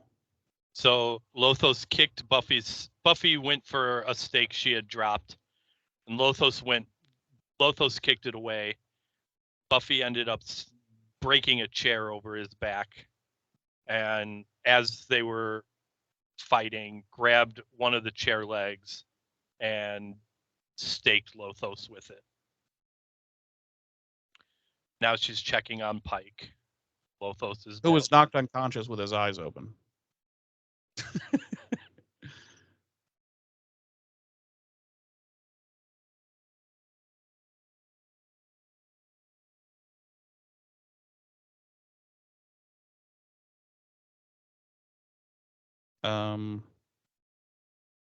All the students are just leaving.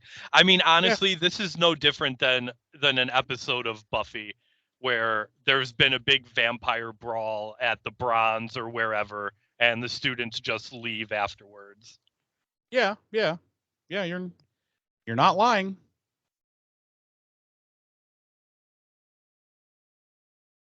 Here, cops in the distance, sirens. Unless there's just something going down in my neighborhood I don't know about. No, that was definitely on the movie. That's how it always works. They come after, when it's a little too freaking late.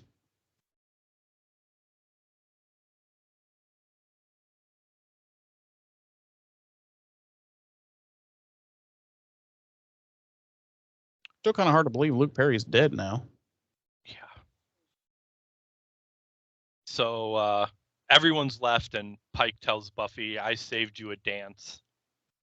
And now they're dancing. So I wonder whatever happened to Pike in the series. She just left LA and said, "Fuck you, Pike." Well, weren't that close?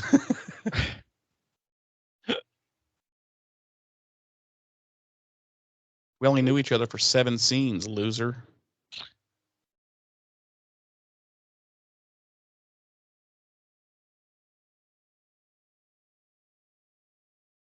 Oh my god. What an anticlimactic piece of shit. Yeah, they end up, it's early morning now, and Pike and Buffy ride off into the LA distance. Candy Clark, Buffy's mom, on his dirt bike. And that is it. That is, thankfully, that is the end of our movie. So as far as what happens to Pike afterwards, I really don't know. As we both know, as fans of the show, very little of the movie is mentioned in the show proper. Obviously, Hemery High, Los Angeles, that kind of stuff is mentioned. Pike is never brought up in the series. Um, in the series, they talk about how she burned down the school gymnasium. That was in the original script. Yeah, I remember that Um, was supposed to happen. But got cut from the Obviously, that movie. would cost way too much money to do. Just so. one of the things that got cut from the movie. However, that original ending and is included in Buffy the Vampire Slayer Origin, which was a comic prelude to the series. Was that Dark Horse? I'm not sure. I'm not pretty sure. But it's one of several things that were restored to Joss's original idea for the movie. And I do think at some point over the run of the extended universe comics, Pike does reappear. But to what extent, I'm not sure, because if I'm being perfectly honest, I haven't involved myself with anything outside of the TV show, like comics and all that. Yeah. I played the video games, but yeah, I remember the first one that came out on the original Xbox. That was pretty freaking fun. Yeah. Also in the original script, which was restored for the Origin comic, is Merrick's death, in which he committed suicide to escape being turned into a vampire by Lothos, who wanted to know the Slayer's identity. And Merrick refused to give it up. Lothos was going to turn him into a vampire, and Merrick commits suicide instead. That's restored in the Origin comic. Yeah, if I had to guess, I would say probably the original script that Joss Whedon wrote was probably 1,000 times better than what was actually shot. Well, that was actually going to be my next thing, as we've talked about, even in this episode before, and I'm sure is common knowledge. The original script was so heavily rewritten prior to filming, during filming, to make the movie lighter. Yeah. Because the studio saw it as more as a teen comedy, obviously. It wasn't even that. And that's not what Joss envisioned. So he actually got so frustrated that he was on set in the beginning as like an advisor, but he eventually got so upset with what was happening, he left and he never came back during production. Yeah, a lot of that's happened in a lot of movies, and a lot of times the writer will insist that their name is taken off, and that's when they usually there's some generic name that Hollywood will use when a writer or whatever decides they don't want to be credited in that. Right. Surprised he didn't go that route, but he was Right. probably just wanting the credit to help his career at that point, because he wasn't pretty much an unknown. Right. And he does maintain that the movie should be considered standalone. Yeah. From the series or any of the expanded universe stuff that came out as a result of the series comic, which I would imagine in part is why he did or had a part in doing the Buffy the Vampire Slayer Origin comic. Yeah. To kind of reestablish the TV show universe prior to the TV show, and flesh out some of that stuff that Buffy talks about happening prior to her coming to Sunnydale.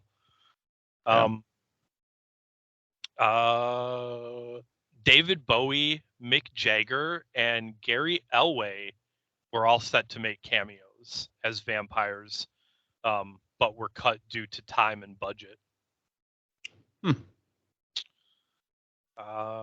Let's see, what else? What else do we have here?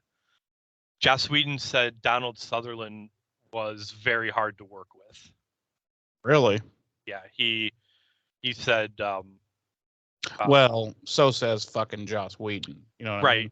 right. He claims that Sutherland rewrote most of his dialogue and the scenes he was in. And while he does praise Sutherland's abilities as an actor, he called him rude and a dick. So, Well, but again, you got to judge the source there. right,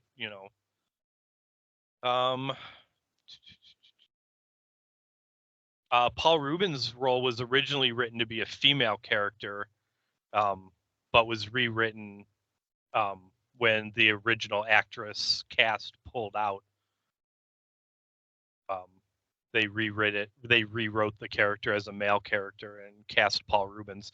And also, I know, like I said before, that this is Paul Rubens' first major role after his arrest. And inevitably, there's going to be people that'll be like, "Oh, he was in Batman Returns before this." Yes, he was, but I said major role. He made a brief cameo in Batman Returns. So, and that was essentially his buddy Tim Burton, reaching out to him and giving him, a little handout, so to speak. Giving him a payday because he had to pay them fines. Right. For costs. Right. I didn't see him anywhere while rewatching this, but of course I wasn't watching as closely. But apparently Thomas Jane is in this movie somewhere. Also, maybe he's a vampire. Yeah, I don't know. Groups of really, huh? Yeah. So maybe he got cut. Maybe.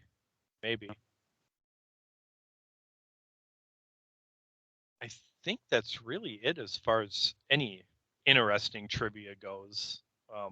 Everything else I found was just kind of like, the violin piece that Lothos plays on the violin, which who really cares, honestly. Yeah. So that's trivia. Let's see. Obviously, no monsterology. It's vampires. We all know about vampires. And not even good ones. It was just, ugh. Well, why do you say we rate this bitch? Go ahead. Rate it. 1. I'm done. Over to you. I'm going to give it a 2. I think if you go into it knowing in advance that it's not going to be the character-driven teen drama that the series is, and expect kind of a lighthearted teen comedy vampire flick, it's not as bad. That levels the playing field a little bit. Is it a cinematic masterpiece? No, obviously not. It's got tons of flaws. Obviously, there's a reason why Fran Rubel Kazooie never directed anything again after this. Exactly. She's not a great director. A lot of the shots were choppy. I could have done without. There was a number of like zoom close-up shots, especially early in the film. I could have done without those. I've never been a big fan of those. I understand the why. editor was not good either. Right. I understand why directors use those shots, but I've never been a fan of it. Yeah, the editing isn't that great. Honestly, probably, in my opinion, the best thing about the movie is the soundtrack, which we'll get to in a little bit. But yeah, but I'm still gonna give it a 2. I enjoy pulling it out once in a while and giving it a watch, just for shits and giggles. And like I said, I think if you go into it not expecting the quality that we got from the TV show, then it's not as bad. It tempers, it evens the playing field so to speak. So that's my review. Well, alrighty then. Let's see. Some goofs and gaffs. There's a boom mic visible. I saw it. Of course, I was looking for it after I looked up some stuff. Right after the opening title, when Buffy and her squad are in the mall, there's an overhead shot of them, and there's a boom mic shadow clearly visible on the floor. Yeah, that doesn't surprise me at all. I mean, I saw so many gaffes in there. The wire, just clearly visible wires. All the stunts had stupid shit visible, and right in the scene where she punches Merrick, and he slides back on the bench when she talks about marrying Christian Slater and dying. They do a reverse shot from behind Merrick where you see Buffy, and her lips are clearly moving, but there's no dialogue. Yeah. That happens all the time.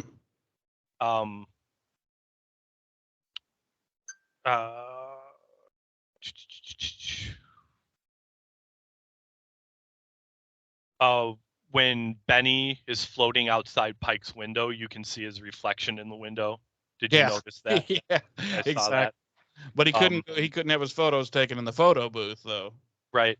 And something you and I pointed out to when the first vampire, Robert Berman, flies out of his grave, there's the visible wires. You and I both pointed that out. I saw that like 3 different times with the floating scenes. Right.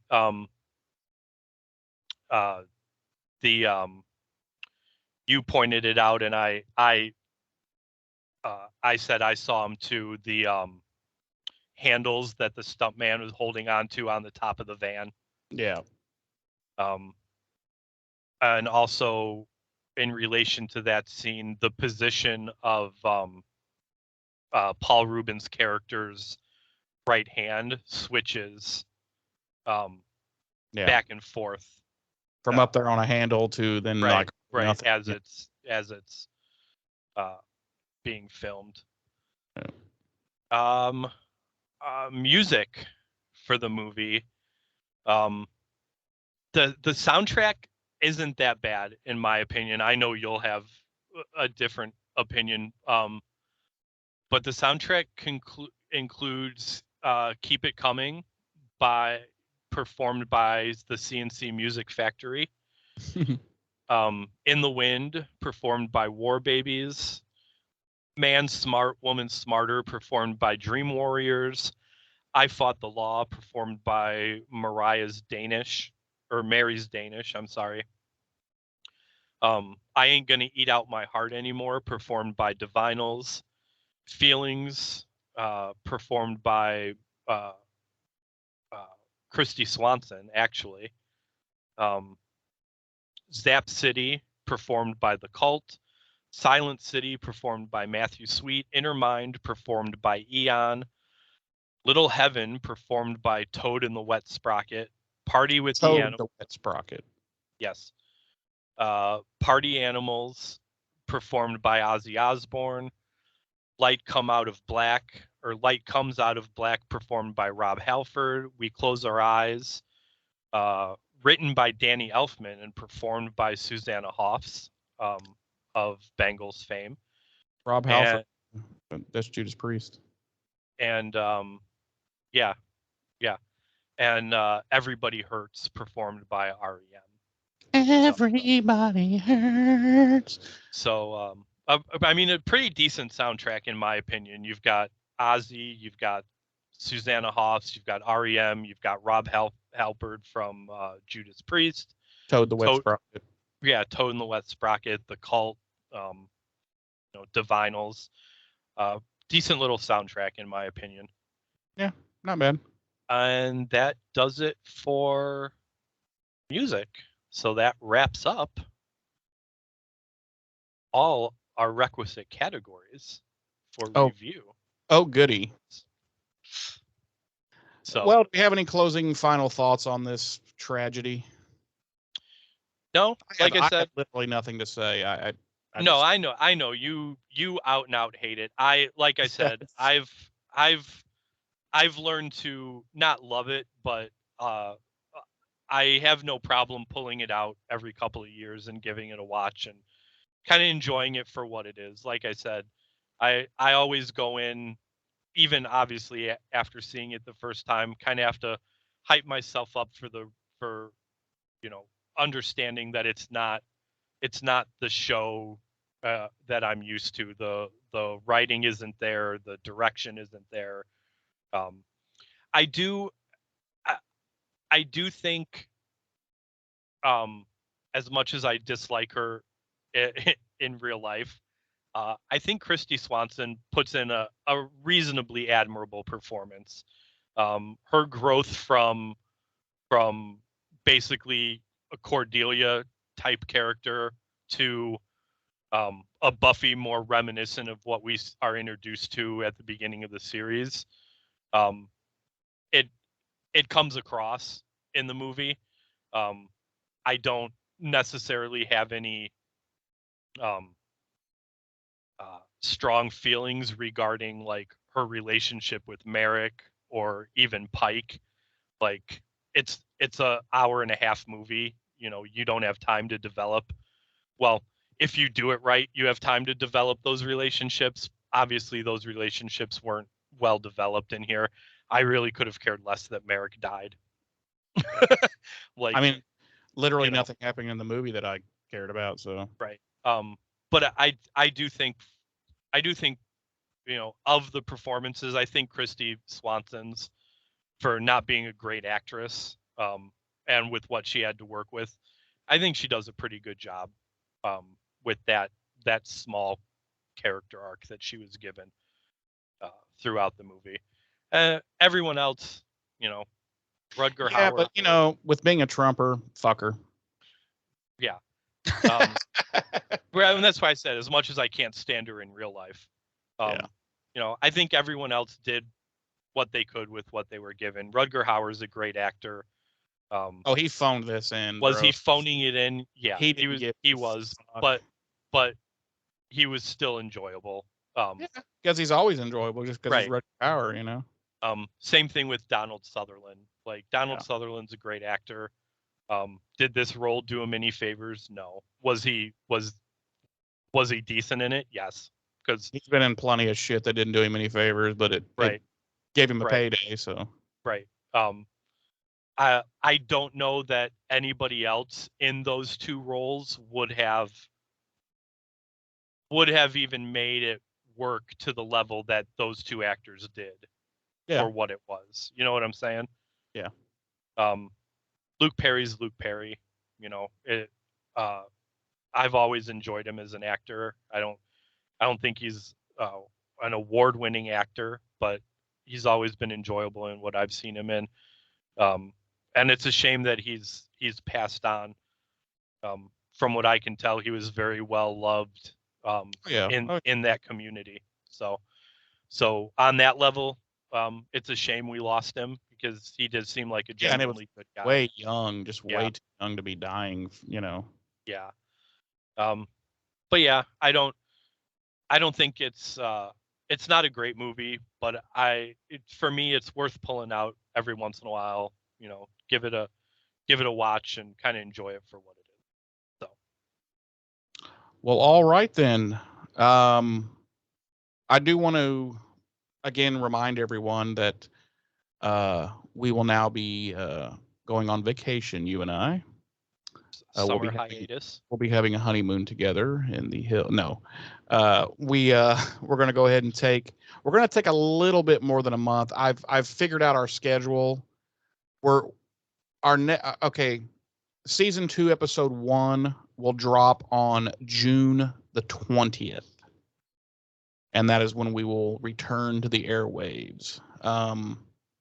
So it's a little more than a month, but it's the way our recording schedule has to work and yada yada. I don't want to get too much into boring details people don't care about, but yeah, we'll return. The new episode will return June 20th. That's a Monday. It's always Mondays.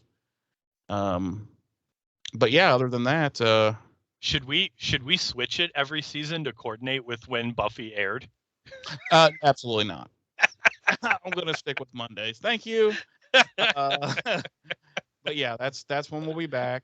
I definitely want to thank everyone for following us along this whole first season, and now the end with this bonus episode. And I hope everyone comes back on June 20th of 2022. By the way, just in case you're listening to this in the future. But anyway, yeah, that's when we'll be back, and we'll be beginning season 2. Yep. Anything left to say, James? No, just like you said, thanks everyone for listening. We look forward to having you tune back in on the 20th when we drop season episode 1, season 2, when she was bad. Yep. Yeah, that's it. Enjoy your summers, everybody. Yes, everyone enjoy your summer. Have a good time. Be safe. And until next time, I've been one of your hosts. I'm Jeremy. I'm your other host, James. Ta-ta.